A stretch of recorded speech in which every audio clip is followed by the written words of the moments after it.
¿Qué tal, hermanos? Bienvenidos una vez más. Una vez más el Señor me permite poder hacer estos videos donde juntos buscamos hacer una disciplina devocional. Como dije antes, no nos sale muy bien muchas veces. En este caso fue mi turno de no poder desarrollar una buena disciplina la semana pasada, de tal forma que me fue muy difícil subir video. ¿Por qué? Pues porque si no hago muy bien mis devocionales no tengo contenido para hacer. Entonces esta vez fallé yo, pero volvemos una vez más esta semana. Y el día de hoy el texto, el pasaje será Colosenses 2. Por tanto, te invito a que puedas detener el video, que puedas leer detenidamente y que puedas regresar para seguir viendo y aprendiendo lo que Pablo le tenía a la iglesia de Colosas en este pasaje. Detén. ¿Sí ya tuviste? Bueno. Hermanos, vivimos en un mundo hiperconectado. Somos conscientes de lo que pasa en nuestra colonia, en nuestra ciudad, en nuestro estado, en nuestro país, pero ahora sabemos lo que sucede hasta en los demás continentes. Esto siempre tiene consecuencias, obviamente. Hay buenas y hay malas. Creo que algo que puedo darme cuenta es que antes pues ya teníamos suficiente con algunos problemas de manera local y pues también de manera un poquito más particular, pues teníamos suficientes con los problemas en nuestra familia, en nuestro trabajo y a veces también hasta en la iglesia. Y me quiero enfocar un poquito más en los problemas que a veces podemos tener en la iglesia. Y a nivel iglesia, y me refiero a iglesia como el cuerpo de creyentes que viven como discípulos de Cristo, pues en la iglesia ya era muchas veces complicado batallar con los pecados locales, los hogareños, los hechos en casita en nuestra iglesia. Pero no, ahora vemos que los miembros de las iglesias venimos todos ya con ya no solamente con problemáticas de rancho, ya no con problemáticas de nuestro pueblo, ya no se limitan a problemas de la ciudad, no. Ahora cada hermano viene a la iglesia, al cuerpo también de Cristo, con un maletín lleno de un bastante amplio catálogo. Filosofía New Age, filosofía budista, filosofía comunista, neoliberal, feminista, estoica y más. También traemos lo nuevo en brujería, palo mayombe, santería, yoruba, etcétera.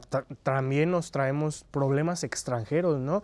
No, es que fíjate que la violencia en Gaza. No, es que la violencia, por la violencia en Israel, yo ya tomé esta decisión o tal consecuencia.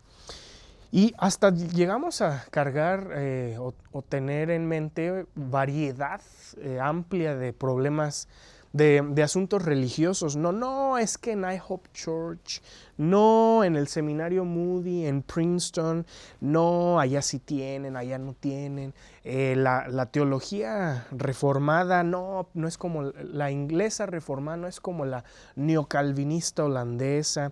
Y es que la alabanza de esta iglesia, no, es que en esa iglesia en otras regiones sí toman y fuman. Híjole, hermanos, estamos aturdidos. El problema es que en medio de la multitud de voces fallamos en discernir la única que importa, que es la de Cristo. El apóstol en este pasaje nos muestra que los creyentes de Colosas ya se estaban desviando. En el versículo 2 y 3 podemos observar cómo les pide el apóstol: por favor recuerden quién es Cristo en su vida y permanezcan unidos en ese entendimiento. En Cristo está la inteligencia y la sabiduría, no afuera, no en cosas externas. En el versículo 8 les pide que eviten caer en una vida basada en que se basa en los principios de este mundo. Otro término para ejemplificar puede ser que eviten tener una vida que se base en las reglas de este mundo o en los valores básicos de este mundo. En el versículo 11 les recuerda que el cambio genuino de una vida en esclavitud, en pecado, a libertad espiritual, viene de Cristo y no de ninguna práctica o filosofía. La verdadera trascendencia y virtud vendrán únicamente de la mano de Cristo. También el apóstol estaba atacando a la iglesia por haber dejado pasar la cultura, el pensamiento y las prácticas de un grupo que algunos comentaristas llaman como un grupo judío místico. Este grupo, como vemos en versículos 18 y 19, tenía prácticas y creencias religiosas relacionadas con las cosas de Dios. Y tenían por ahí algunos conceptos bíblicos inmersos, como el asunto de los ángeles. También el apóstol Pablo, está haciendo un friazo, el apóstol Pablo los describe como gente que probablemente eran parte de la iglesia y profesaban la misma fe a primera vista. ¿Por qué? Porque es muy claro el apóstol en describirles como gente inestable, pero no solo inestable, sino también los coloca fuera del cuerpo de Cristo. Parece que son, pero no lo son. Hermanos, la palabra discernir, discernimiento, nos habla de la acción de juzgar, pero es una virtud, sobre todo en nuestra fe, porque habremos de juzgar entre lo que es verdadero y lo que es falso. Muchas veces eso es muy fácil, poder diferenciar entre lo que es verdadero y falso, pero qué difícil, más bien, qué tan buenos seremos en discernir lo verdadero de lo casi verdadero. Ahí es cuando las cosas se complican. Y es exactamente lo que la iglesia de Colosas era incapaz de hacer, discernir entre lo verdadero de lo casi verdadero. Lamentablemente hoy en día también fallamos en muchas ocasiones en esta tarea. De los versículos 16 y 21 podemos entender que este grupo presionaba a la gente, a otros creyentes, a vivir una vida espiritual basada en hacer o dejar de hacer cosas que el mundo ya hacía. Es decir, miraban al mundo y definían, esto no se hace y esto sí se hace. Espera un momento.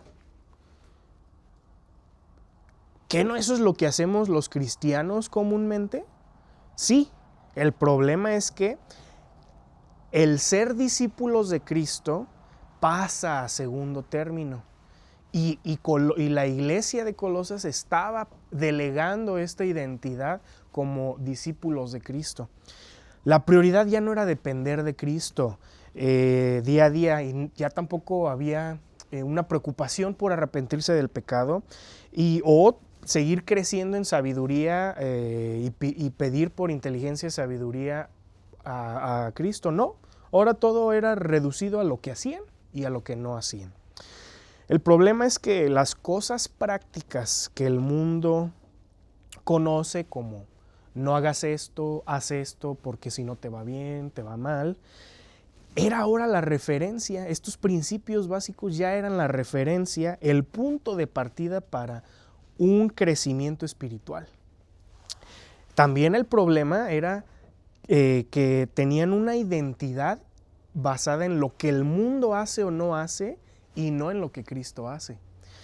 Y también el problema es que la referencia ya era el mundo, no Cristo. Entonces ya nos concentramos solamente en el mundo y, sí, Cristo, por acá. Lo que el apóstol le quería hacer saber a la iglesia es que eso se vuelve una esclavitud. El estar fijándose o tener como referencia al mundo. Les pregunta en el versículo 20, ¿no que ya habían dejado esa vida pasada esclavizada al mundo? ¿Por qué seguir esclavos a los principios básicos del mundo? ¿Y por qué no mejor trascender por medio de la libertad en Cristo? ¿Por qué siguen aferrados a cosas que desaparecen con el uso, como menciona los versículos 22? El versículo 22, ¿y por qué no se concentran en las eternas, en las virtudes, en los valores y en la ética del reino? Pero, ojo, esto es lo importante. ¿Por qué creen que estas prácticas o esta identidad van a traer una solución al problema del pecado, a los problemas de la carne? Es como si quisiéramos curar una fractura expuesta, que el hueso sale, con un curita, un vendaje y un sana colita de rana. Así podríamos ejemplificar este paso de basarnos en los principios básicos del mundo a la ética del reino. Si los hermanos de Colosas estaban identificando su identidad espiritual y su crecimiento espiritual con cosas externas del mundo, nos da a entender que sus pecados no estaban siendo contenidos, no estaban trabajando en las debilidades de la carne. Hoy en día, hermanos, creemos que por hacer, por no hacer, por pertenecer o por no pertenecer, dependiendo de qué tomemos, nos sabremos de identificar con Dios. Dependiendo, no, es que si no pertenezco a este movimiento, Dios no me ve, no me tiene en cuenta. Un ejemplo, si yo digo ser pro vida y comparto mucho contenido pro vida y salgo a las marchas y voy a congresos, lamentablemente muchas veces creemos que esto me hace creyente. ¿Por qué? Porque tiene en sí alguna ética religiosa cristiana, que sí la tiene. Sin embargo, volteamos a nuestro alrededor y vemos a no creyentes siguiendo la misma virtud y vemos otra gente de otras religiones. Y el problema es creer que por identificarnos con esto, soy acepto delante de Dios, creo que mi vida espiritual aumenta, y el problema es que si habemos no creyentes y no creyentes en Cristo, es porque el pecado no está siendo confrontado y no hay un crecimiento, pero creemos que sí. Otro ejemplo, creer que pertenecer a una institución de caridad o a adoptar animales o cuidar animales me va a hacer acepto delante de Dios porque habla de un buen corazón y hay una buena ética, hay una rayita ahí de cristianismo, y que también mi vida espiritual aumenta. Pero otra vez, también ningún pecado es confrontado porque volteo a mi alrededor y veo no creyentes, creyentes de otras religiones y yo. ¿Por qué? Porque no hay una predicación o un ejemplo. Cristo no sale a relucir ahí. Otro, por ejemplo, creer que por el solo hecho de pertenecer a una línea teológica reformada o pentecostal o bautista o reformada bautista o de tal o de cual, soy acepto de Dios, delante de Dios, mi vida espiritual crece. Sin embargo, también muchas veces en ese orgullo y ese debate por buscar identidad, también nuestro pecado no es confrontado. No caigamos en el mismo error que la iglesia de Colosas. Recordemos tres puntos importantes. Recordemos que el poder de Cristo es la única opción para contener y derrotar el pecado, la concupiscencia de nuestra carne. No el hacer o el hacer. No, es que yo no celebro Halloween y entonces seguimos cargando un montón de problemas y un montón de debilidades en el carácter, pero aquí no se celebra Halloween. No es en el hacer o en el no hacer lo que el mundo haga o no haga, no, es Cristo, ¿sí? Punto número 2, hay que someterse a Dios y cumplir una vida como discípulos de Cristo, entendiendo que esa es la única forma para encontrar gracia delante del Padre. La única forma es sometiéndose a Dios y vivir como discípulos de Cristo.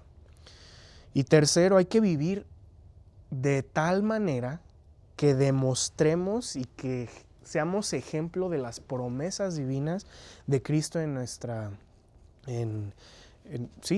la tierra. Vivir como luz.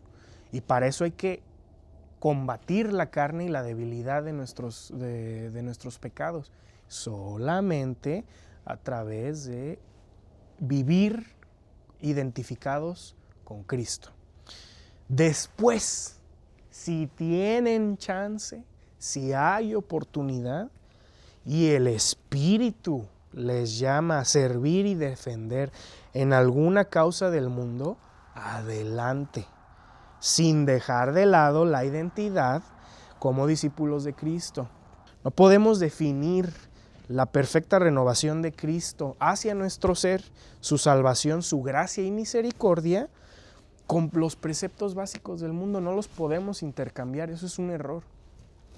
Por tanto, hermanos, les invito a que busquemos trascender a este mundo y su moral básica por la moral eterna del reino de Dios.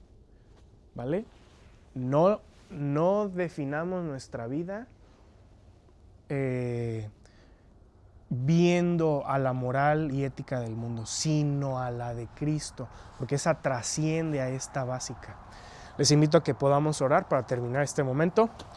Bendito Dios, te damos gracias que me permites grabar una vez más, Señor. Te doy gracias porque nos haces entender y nos recuerdas, Dios, quiénes somos delante de ti. Nos permites fortalecer ese lazo que tenemos contigo. Perdónanos, Padre, porque muchas veces nos olvidamos que debemos voltear a ti y no al mundo para dirigir nuestras acciones, nuestros pensamientos y sentimientos. Ayúdanos, Señor, a ser fieles a ti, a hacer luz real y genuina en este mundo, y ayúdanos a modificar nuestro carácter, a cuidar y permitirnos vencer nuestras debilidades frente al pecado. Quédate con nosotros y ayúdanos, por favor, y te seguimos dando gracias por tu presencia en nuestras vidas. En nombre de Cristo Jesús. Amén. Dios les bendiga, hermanos.